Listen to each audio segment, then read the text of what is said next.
Well, there's a lot of transparency issues now, and we're going to get into some of that in a bit. But all right, so you get out to Hinckley, California, and what's popping out there? So all the trees are dying. I'm out there. First of all, when I'm boots on the ground, and that's what I like to do. I'm out there generally barefoot. I feel things. I connect to nature. And the moment I was there, I could feel something was wrong. You can just feel it. We're energy. Water's energy. An environment that's damaged, it's energy. Yeah. But the trees were dead. The cows were covered in tumors. People were reporting really bizarre things to me. They themselves had, these chronic headaches, skin rashes, constant nosebleeds. Yeah. The fish had, tumors on their body. The frogs had 2 heads, and the water was green. Are you serious? I'm serious. The frogs had 2 heads. 2 heads. Bring up one of them. Well, 2 of them. You got a 2-headed frog on there? Yeah. Hey, you want to see this 2-headed frog? That's a lot of pedophiles used to have stuff like that. You're like, oh, hold on. You can see, so there's other chemicals that can cause frogs to have 2 heads. Oh my God, look at the second one. That one is... They had 2 heads. That one has dyslexia. Look at that one. Look at the green one.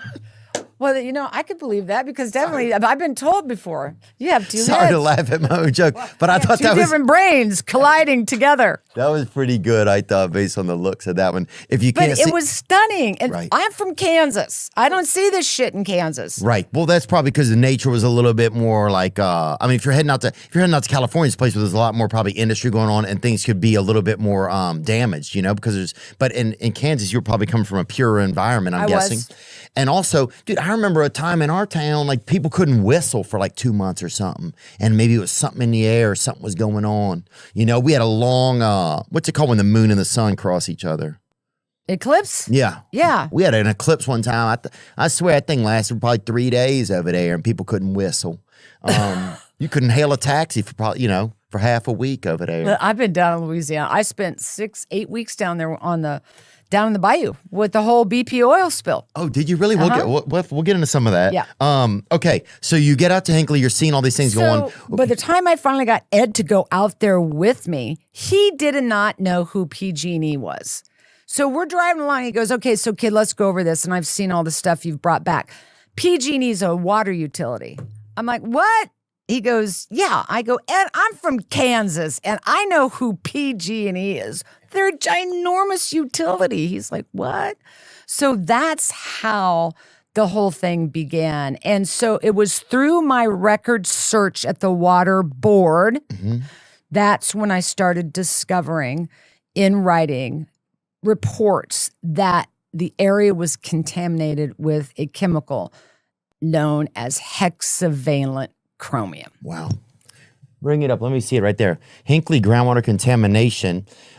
PG&E, Pacific Gas and Electric, used chromium-6 or hexavalent chromium, a cheap and efficient rust suppressor. Correct. In its compressor station for natural gas transmission pipelines. Hexavalent chromium compounds are genotoxic carcinogens.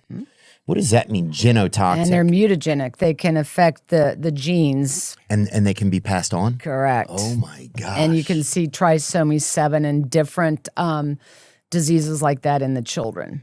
See, and I was seeing a pattern of nasal pharyngeal cancer, throat cancer, lung cancer, kidney cancer. Got it. So as I started, at this point, getting a year into it, Ed can clearly see what's going on. Now, what had happened with PG&E was, again, as I said earlier, they were holding like these town hall meetings, and they were telling everybody, and again, talk about unfair, they were telling everybody that it was chromium in their water, which is a natural element, and it's good for you. You can find it in your breakfast cereal. Wow. They weren't telling him that it was hexavalent chromium and it was a poison. Damn.